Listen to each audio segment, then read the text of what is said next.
Jake Morrison stood at his post near the entrance to the Grand Hall, his eyes scanning the room with practiced attention. 5 years. That was how long humanity had been part of the greater galaxy, and every day still felt strange. The hall around him was massive, built for species much larger than humans. The ceiling stretched high above, decorated with symbols from 100 different worlds.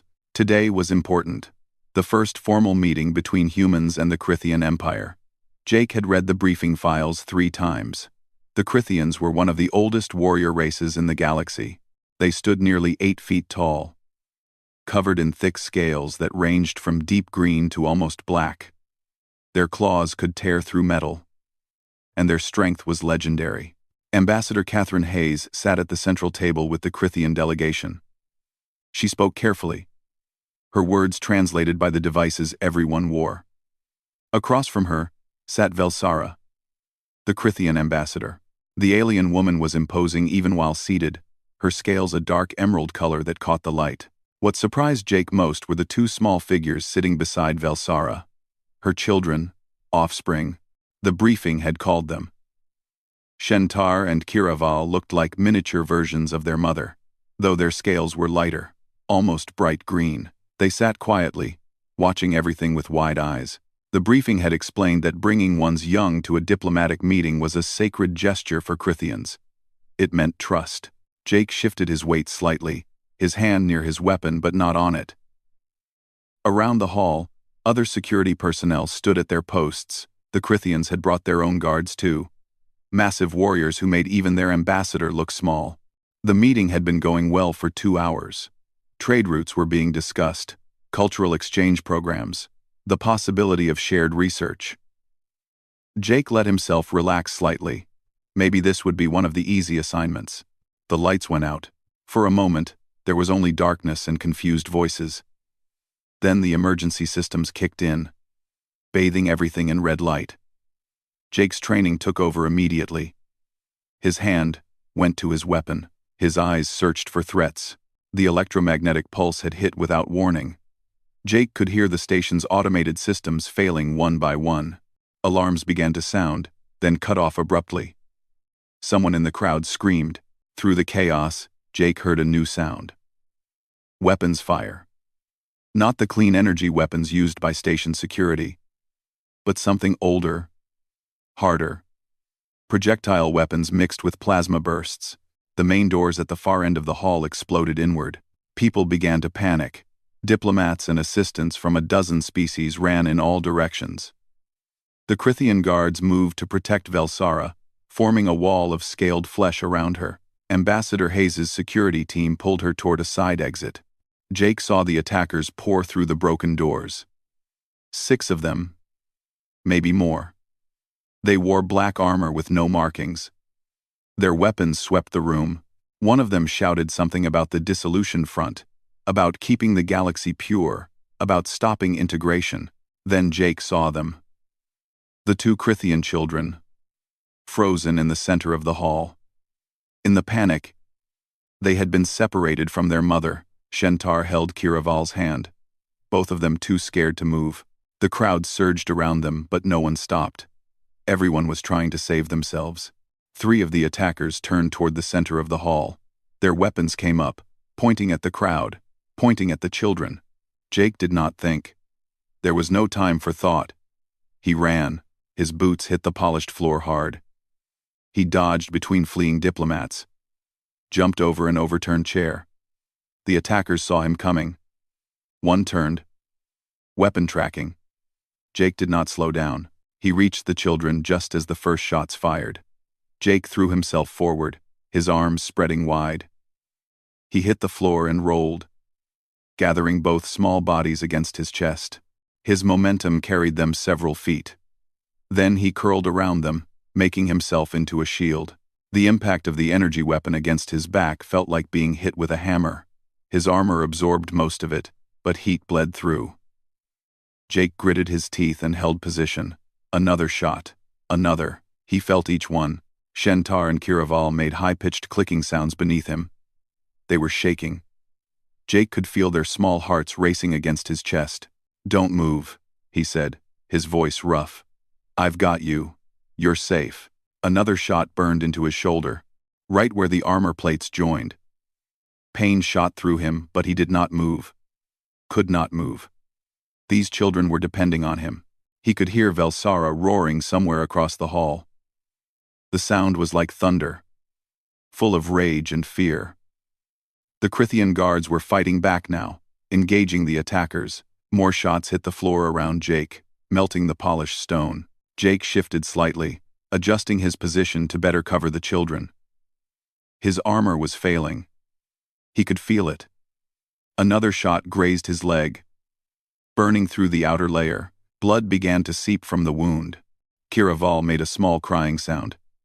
Shentar reached up with a tiny clawed hand and gripped Jake's arm. The young Crithian was trying to pull him closer, trying to shelter him the way he was sheltering them. "It's okay," Jake said, though he was not sure if they could understand him. "Just stay down. Help is coming." His shoulder was on fire. His leg throbbed. He could smell his own blood mixing with the scent of burned metal and melted stone. But he kept his body over the children, blocking them from the chaos. New voices joined the fight. Human voices, shouting clear commands. Lieutenant Danny Clark had arrived with reinforcements from another section of the station.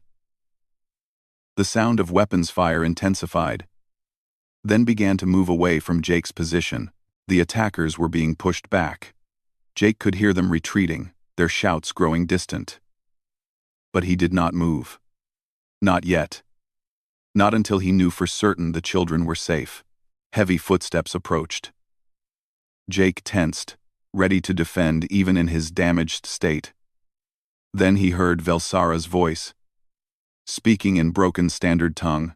"Human, my young, are they safe?" Jake lifted his head slightly. Velsara stood over him, her massive form blocking out the red emergency lights. Her scales were scored with weapons fire.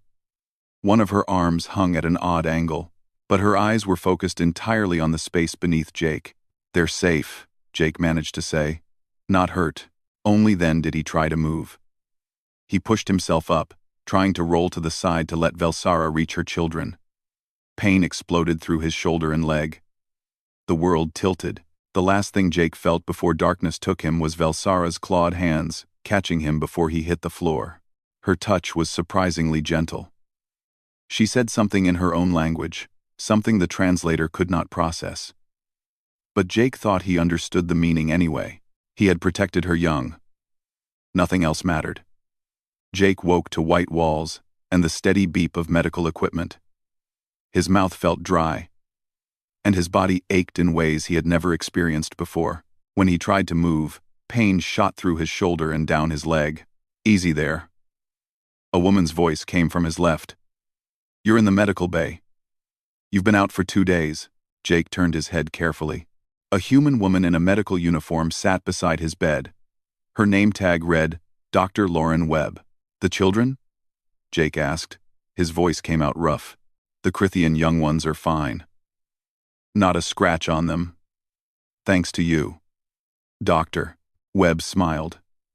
"You, on the other hand, have 2nd-degree burns across your back, 3rd-degree on your shoulder, a fractured shoulder blade, and you lost a lot of blood, but you'll recover fully."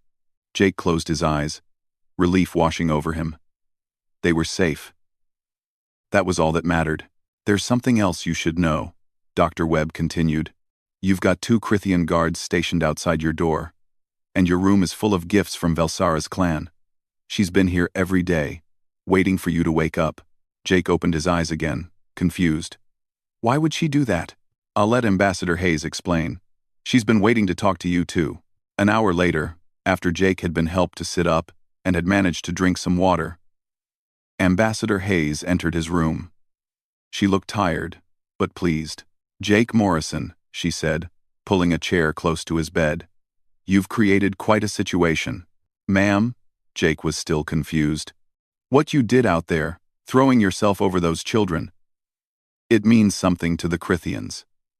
Something big." Hayes leaned forward. "Velsara has declared a blood debt. Do you know what that is?" Jake shook his head.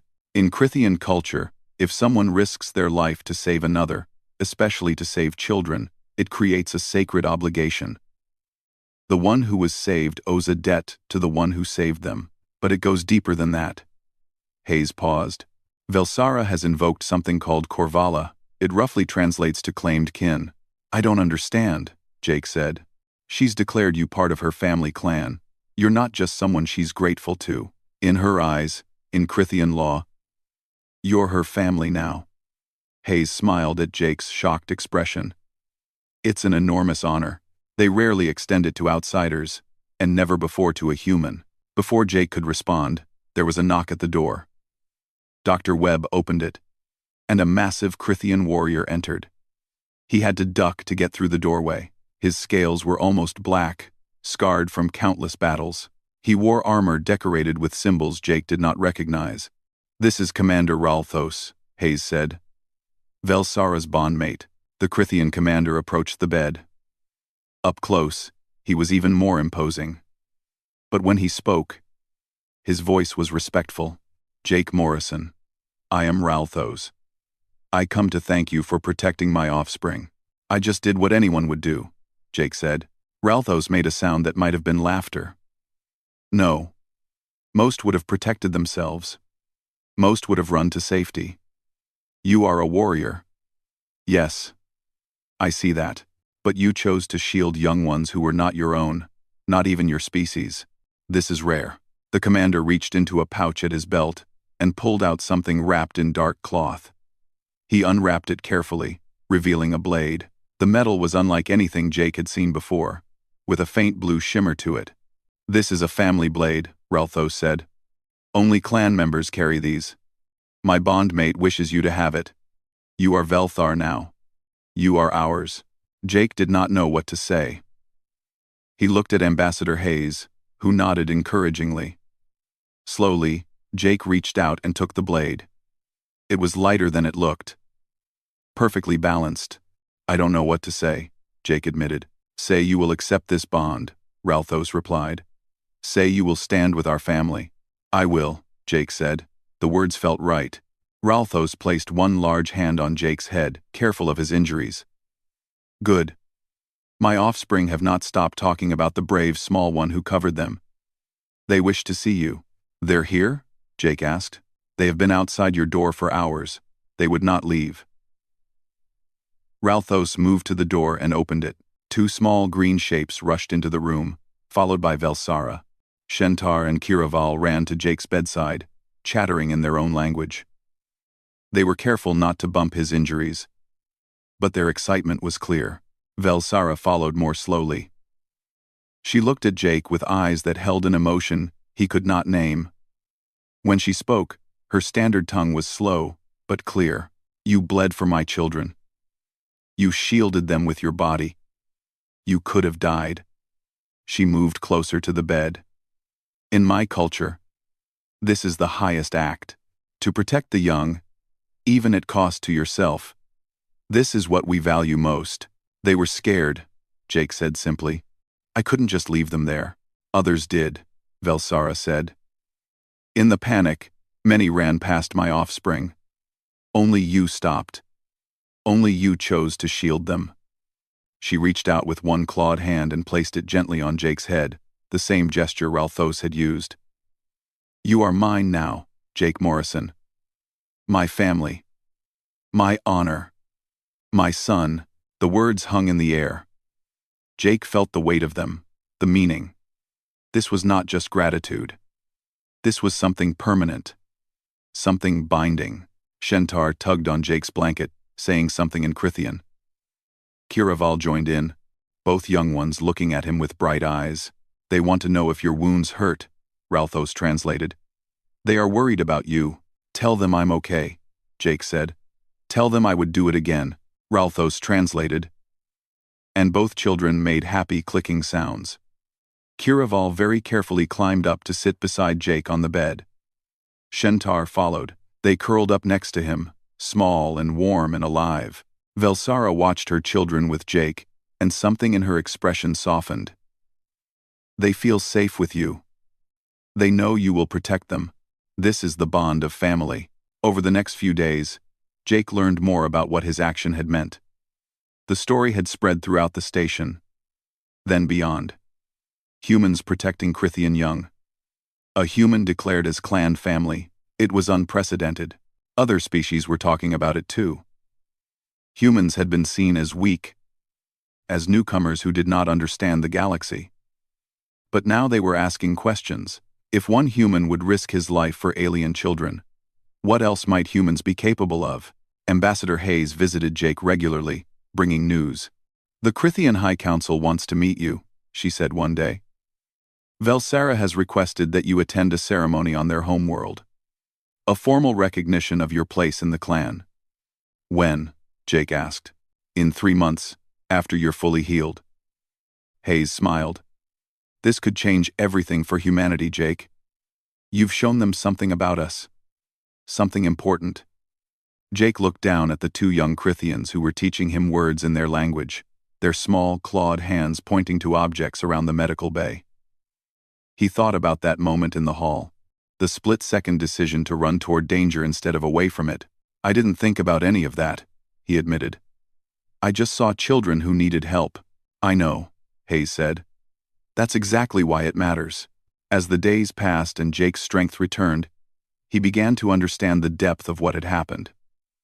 The gifts that filled his room were not just tokens of thanks. Each one represented something in Crithian culture. Honor, respect, family bonds. Velsara visited every day, sometimes with her offspring, sometimes with Ralthos. They taught Jake about their culture, their history, their values. And slowly, Jake began to feel like he truly was part of something larger than himself. On the day he was cleared to leave the medical bay, Velsara was waiting for him. She placed a clawed hand on his shoulder, careful of his healing wounds. "You are Velthar," she said. "This means the clan protects you as you protected us. Where you go, we follow. What you need, we provide. This is the bond you created when you shielded my young." Jake looked at this massive warrior, this ambassador, this mother. He thought about how far humans had come in just 5 years, and how much further they might go. "Thank you," he said, "for claiming me. For making me family." Velsara's eyes gleamed. "No, Jake Morrison. Thank you for showing us that humans understand what matters most.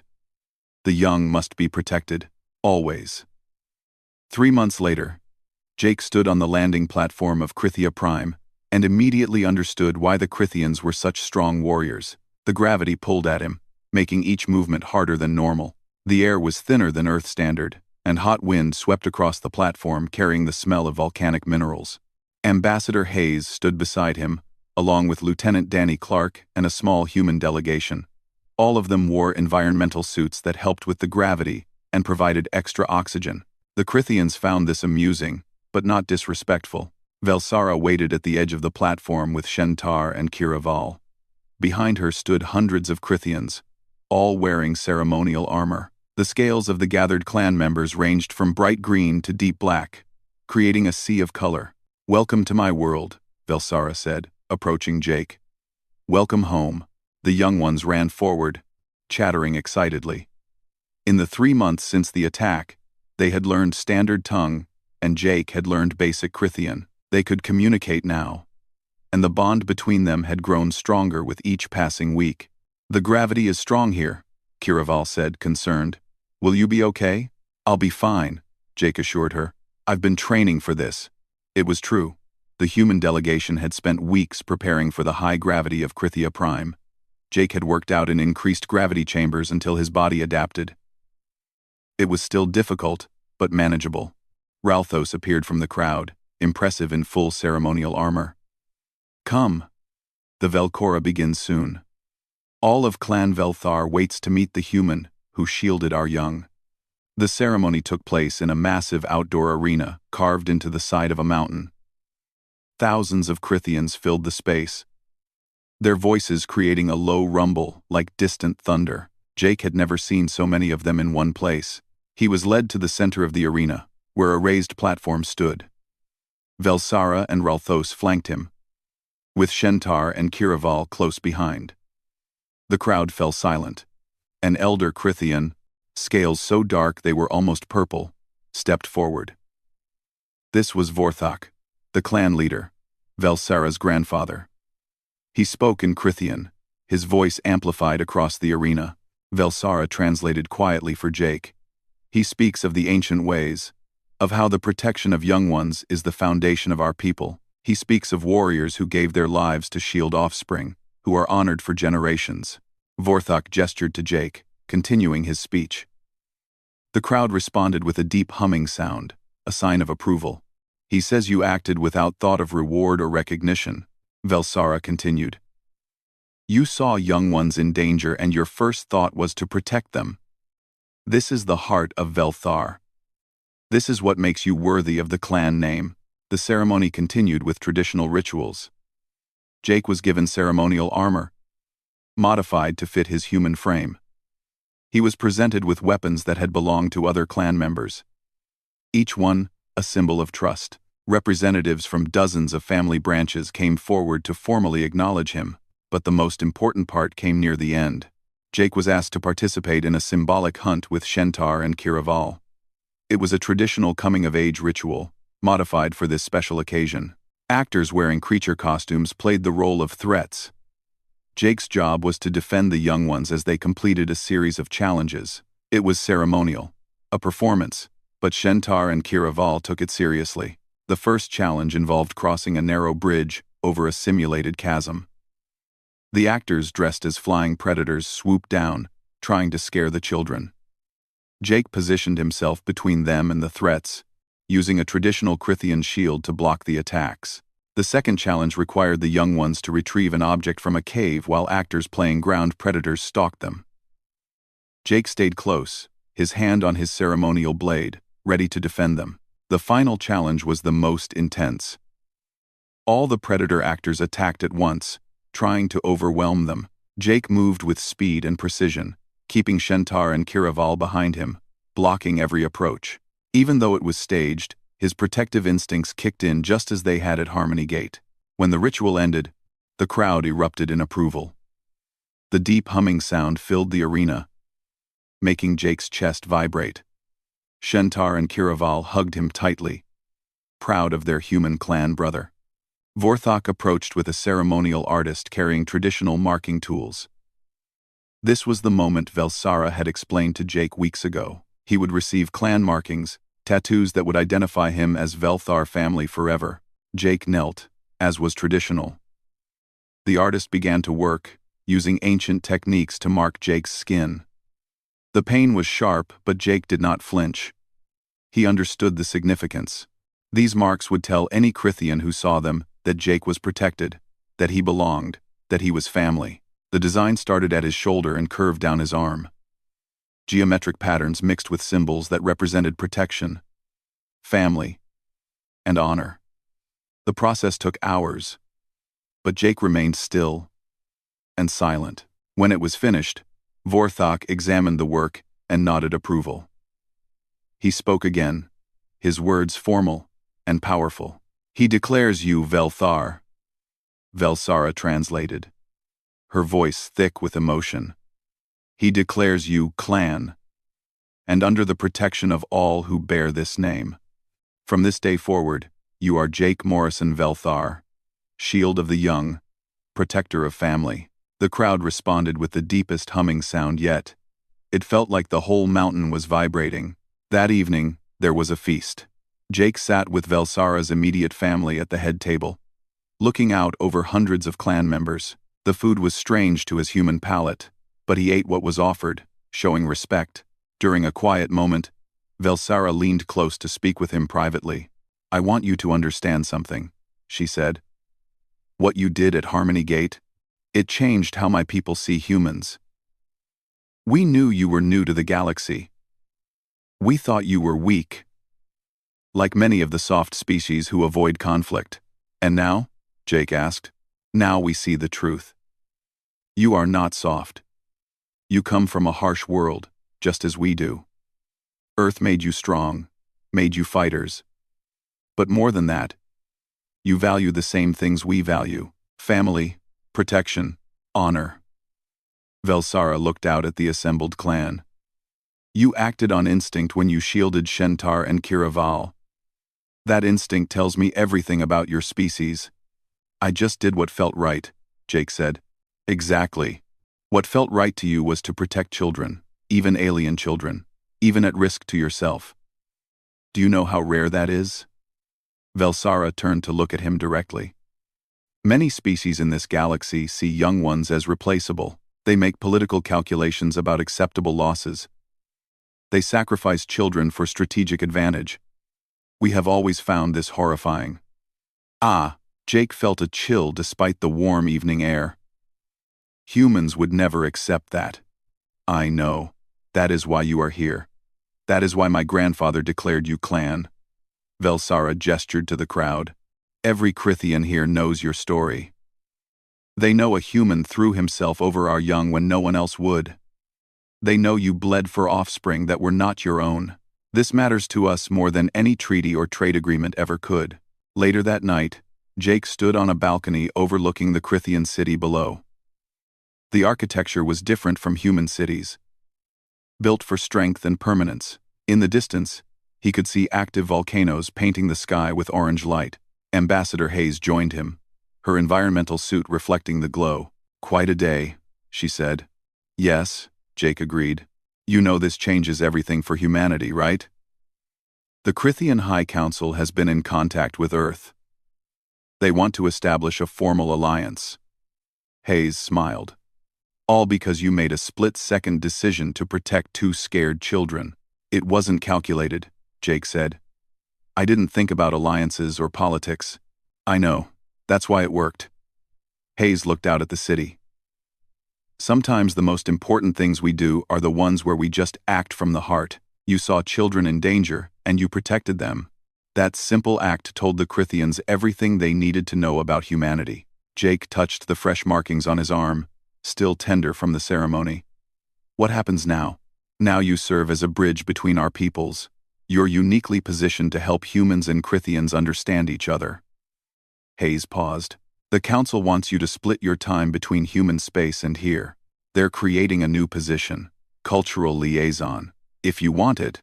Jake thought about Shentar and Kiraval, about Velsara and Ralthos, about the thousands of Krithians who had welcomed him today. He thought about his own people, just beginning to find their place in the galaxy. I want it, he said. The next morning, Jake was summoned to meet the Krithian High Council. The council chamber was even more impressive than the ceremony arena. Carved from solid rock and decorated with the history of the species, 7 elders sat in a semicircle, each representing a major clan. Velsara stood with Jake, acting as his sponsor. The council leader, an ancient Krithian named Zar both, spoke first. His standard tongue was perfect, refined over centuries. Jake Morrison, now of Clan Velthar, we have watched the recordings of the incident at Harmony Gate many times. We have studied your actions. We have one question. Zar, both leaned forward. Why did you shield our young when others ran to safety? Jake thought about the question. He knew his answer would be important, would maybe shape how these powerful leaders viewed all of humanity. But he could only tell the truth. Because they were children, he said simply. Because they were scared, and alone, and in danger. Nothing else mattered in that moment. Not their species, not politics, not my own safety. I saw children who needed protection, and I gave it. The council members looked at each other. Then Zar both smiled, showing many teeth. This is the answer we hoped for. This is the heart we hoped to find in humanity.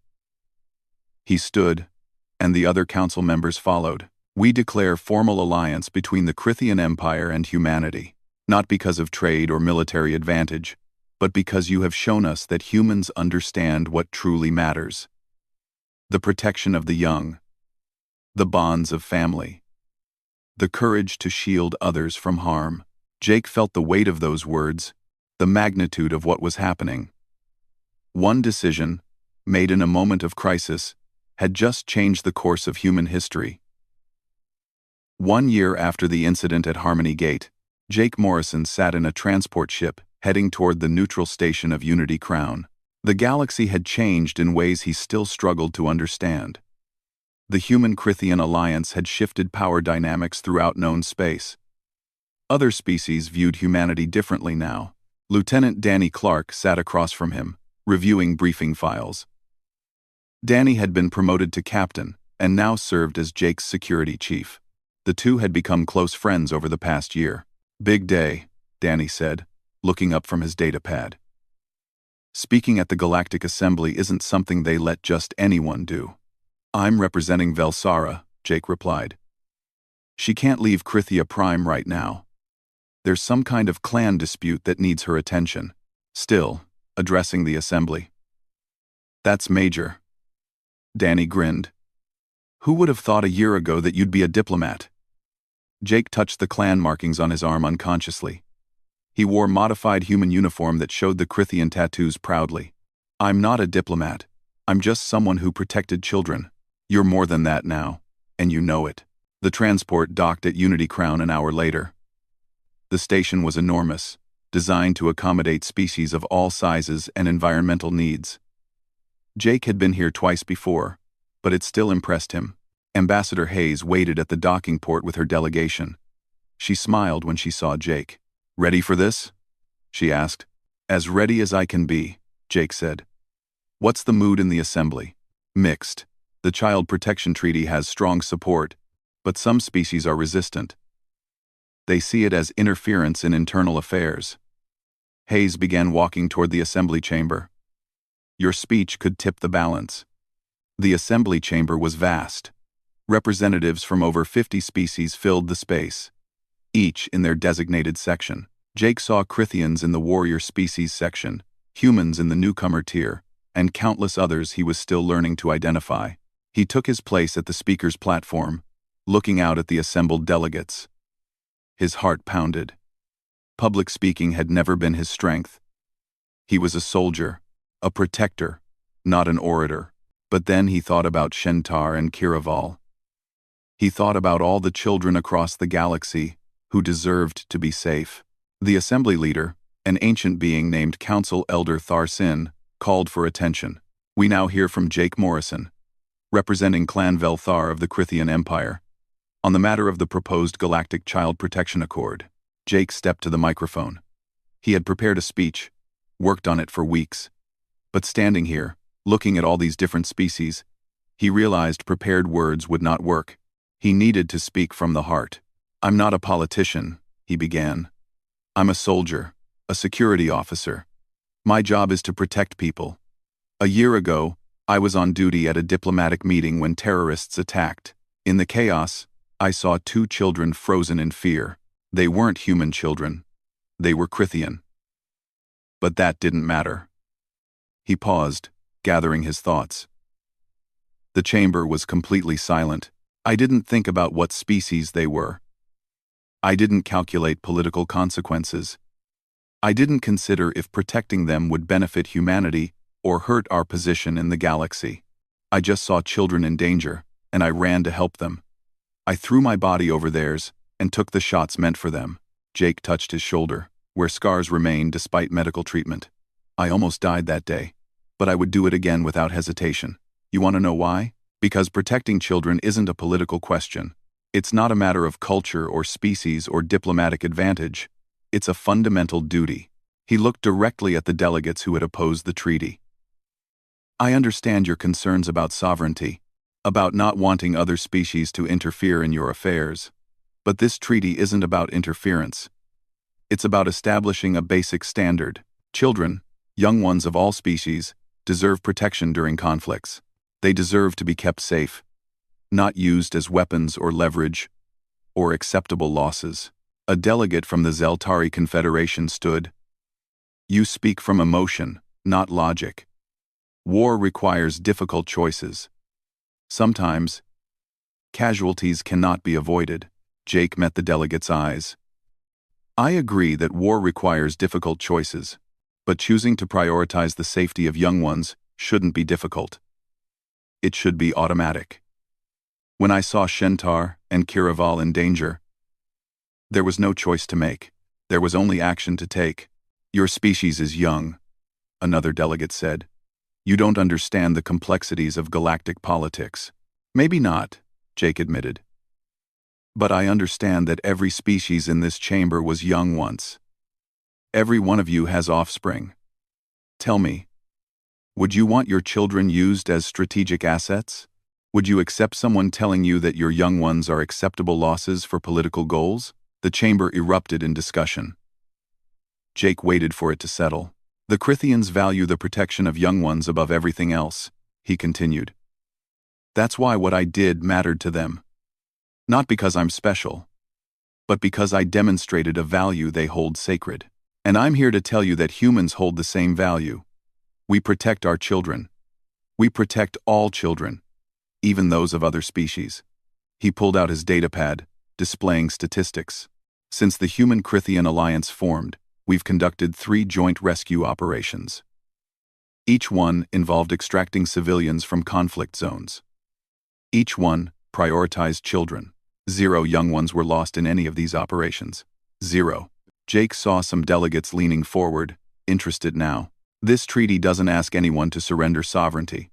It simply asks that when conflicts occur, all parties agree to prioritize the safety of young ones. It asks for clear rules about evacuation, about safe zones, about protecting those who cannot protect themselves. He paused.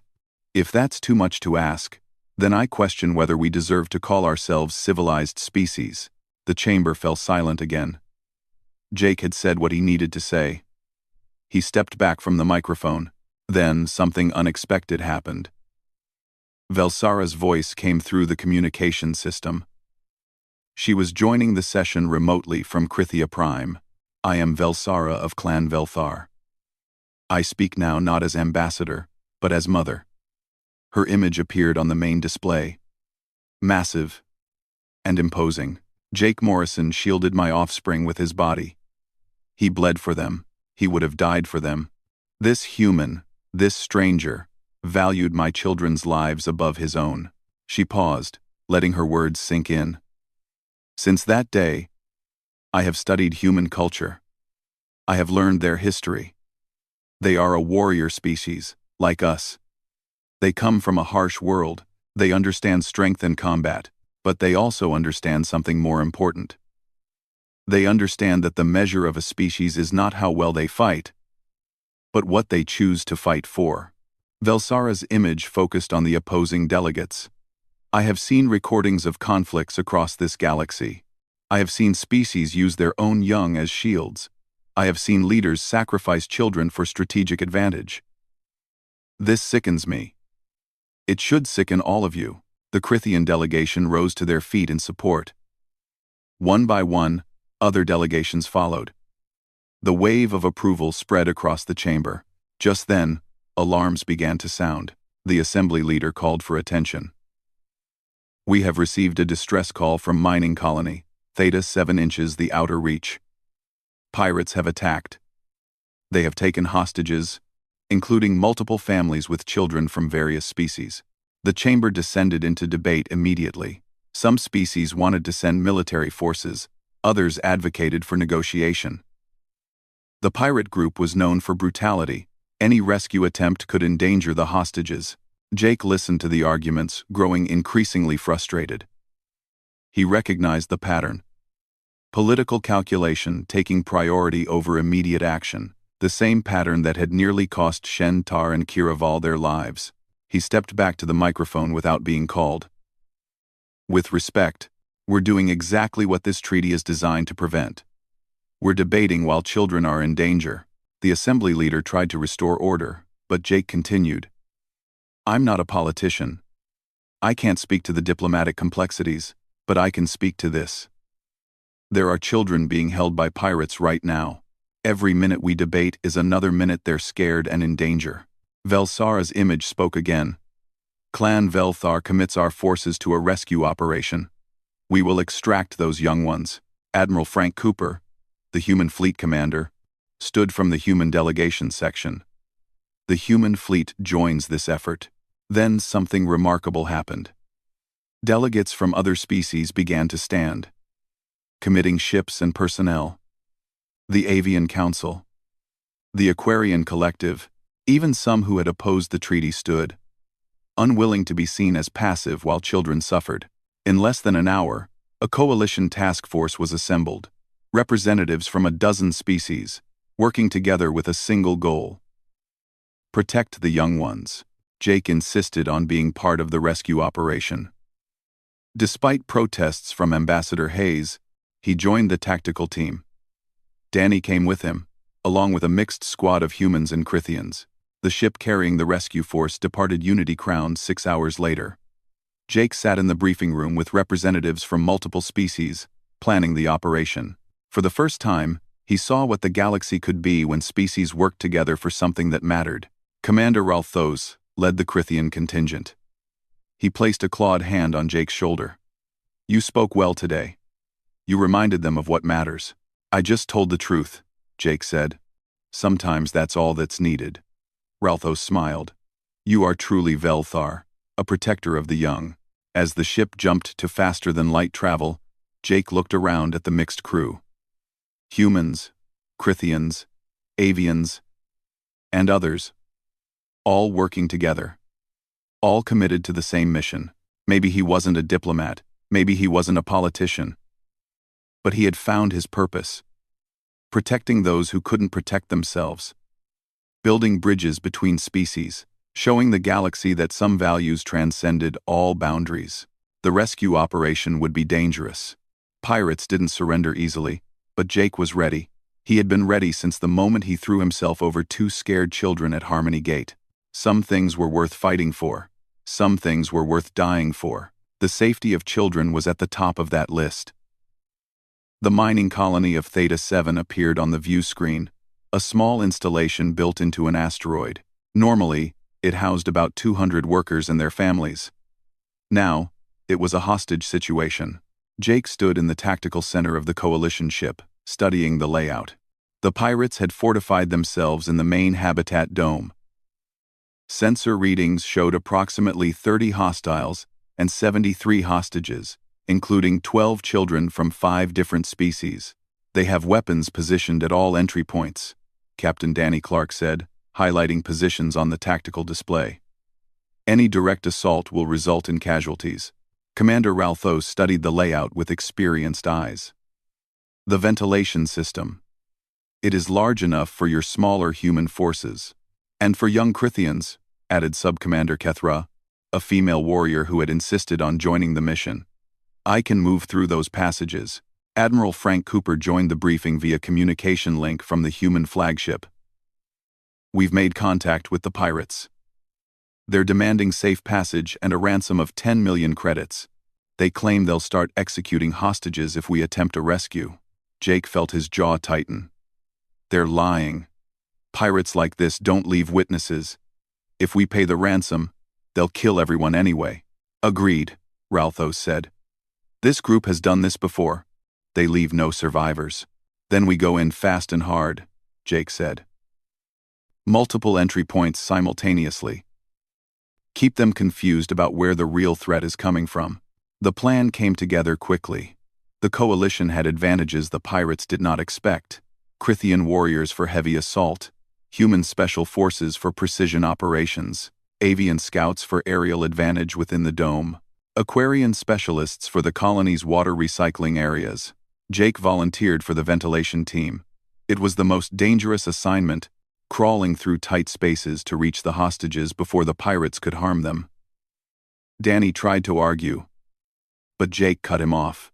"I started this by protecting children," he said.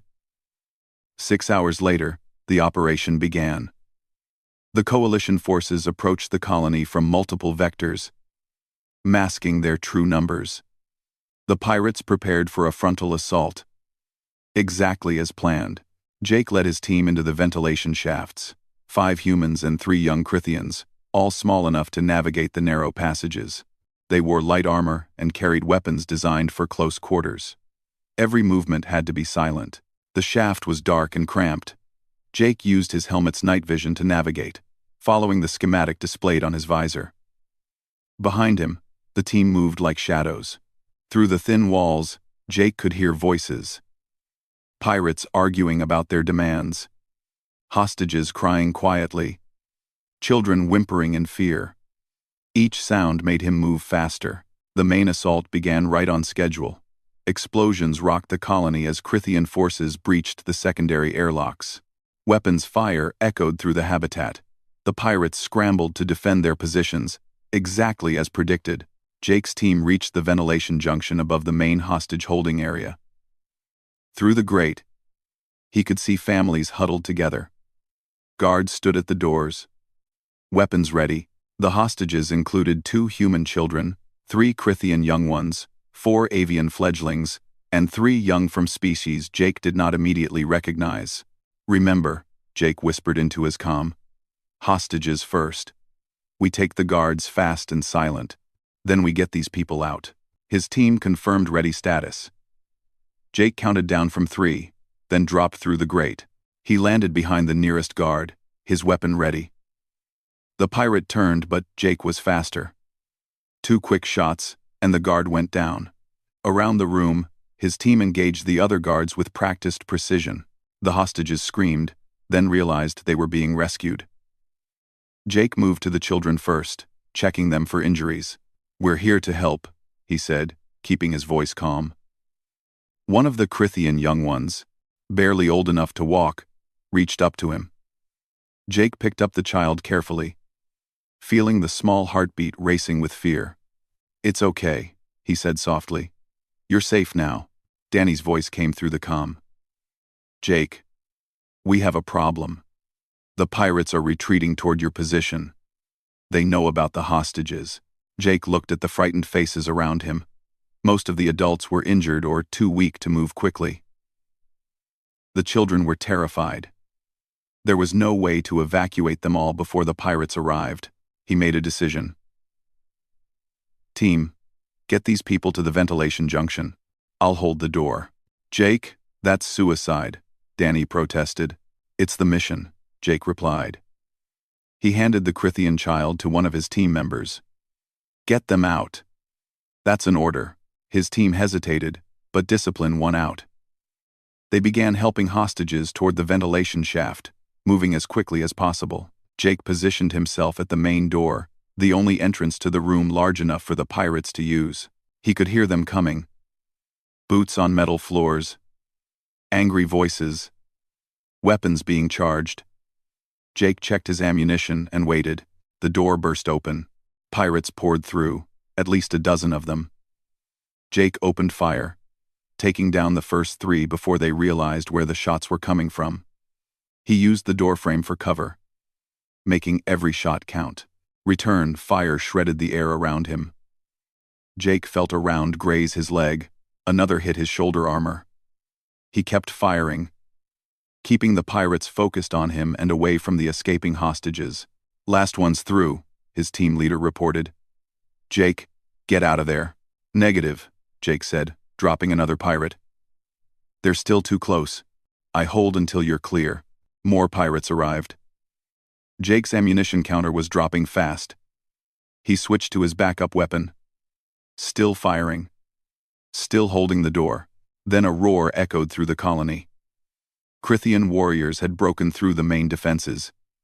Commander Ralthos led the charge. Massive and unstoppable, the pirates caught between Jake's position and the Crithian assault had nowhere to go. The fight was brutal but short. The pirates, realizing they were beaten, tried to surrender.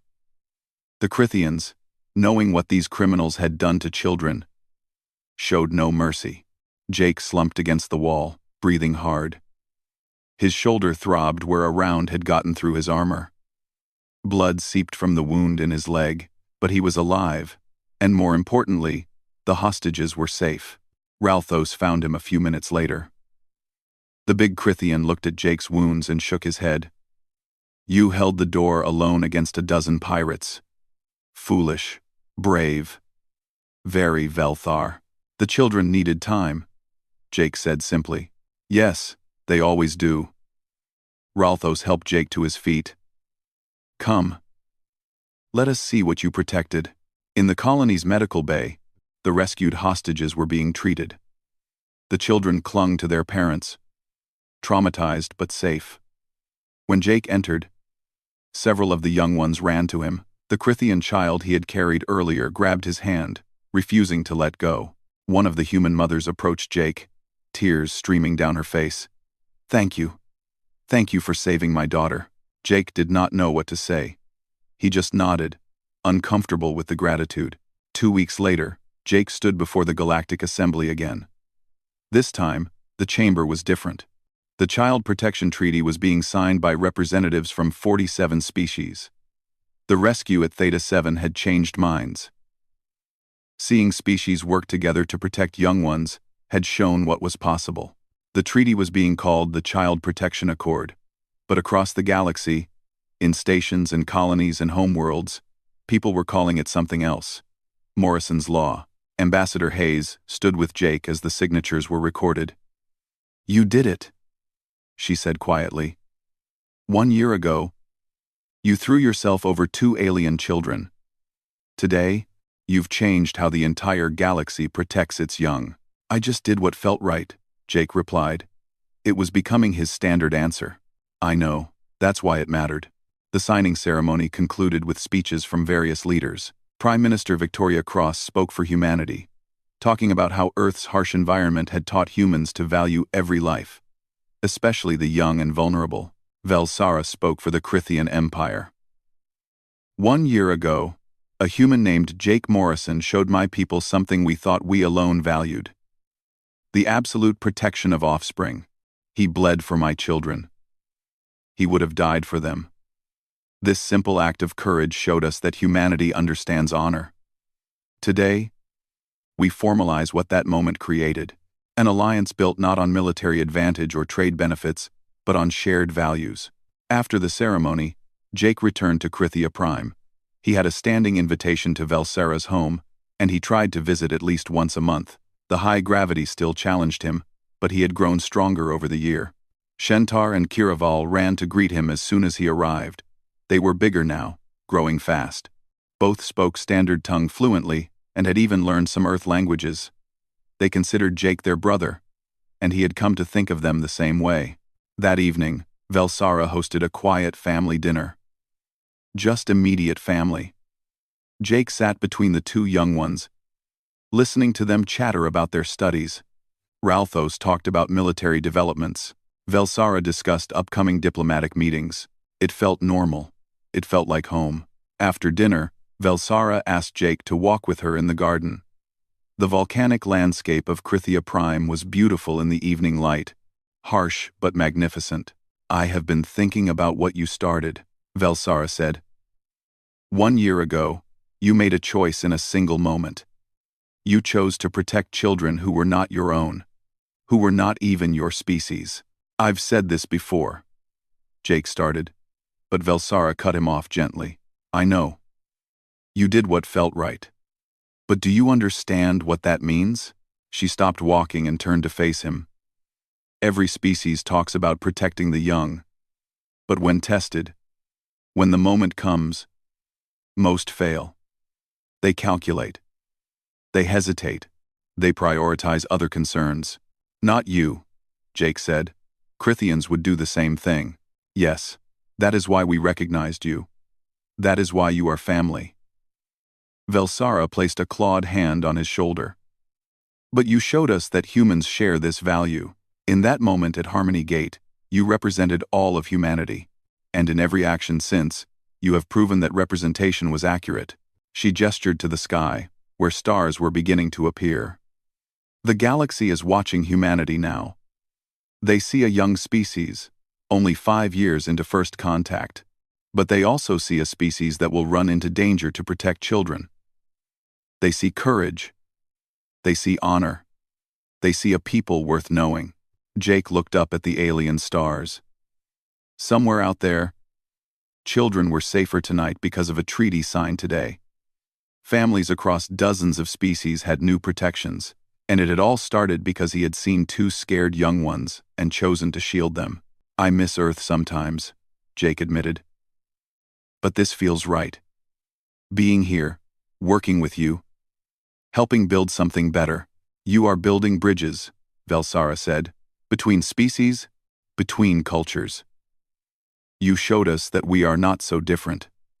That humans from their harsh world and Crithians from ours share the most important value: family, protection, love for our young. They walked back to the house together. Through the windows, Jake could see Shentar and Kiraval playing a game with Ralthos. Normal family life. Simple. And perfect. Velsara stopped at the door and looked at Jake seriously. I claimed you as my son 1 year ago. I spoke from gratitude. From honor. From the blood debt you created. But now, after this year, after watching you become part of our family, I say it for a different reason. What reason? Jake asked. Because you are my son. Not by blood, but by choice. By shared values. By the courage you showed, and continue to show. She smiled, showing teeth. You are Velthar. You are mine, and I am proud of you. Jake felt emotion well up in his chest. He had parents on Earth, a family he loved. But this was different. This was something new. A family chosen not by birth but by action, by values demonstrated in a moment of crisis and maintained through every day since. Thank you, he said, for seeing me, for claiming me, for making me part of something bigger than myself, for seeing me, for seeing me, for seeing me. That night, Jake sat on the balcony of his room in Velsara's home, looking out at the alien landscape. His datapad showed messages from across the galaxy, thank you notes from families rescued at Theta 7. Requests for interviews about the treaty, invitations to speak at other diplomatic events. But the message that mattered most was from Shentar and Kiraval. They had recorded a short video, thanking him for being their brother, for protecting them, for being family. Jake smiled and recorded a response. Then he pulled up the news feeds, watching reports about Morrison's law spreading across the galaxy. Children across dozens of species would grow up safer because of protections that had not existed a year ago, all because he had made a choice. One simple choice: to shield 2 young ones who needed protection. Jake looked at the clan markings on his arm, permanent reminders of the family he had been claimed by. He thought about the human-Crithian alliance, about the bridges being built between species, about the galaxy slowly learning to work together, and he thought about what came next. More work, more chances to protect those who needed it, more opportunities to show the galaxy what humanity stood for.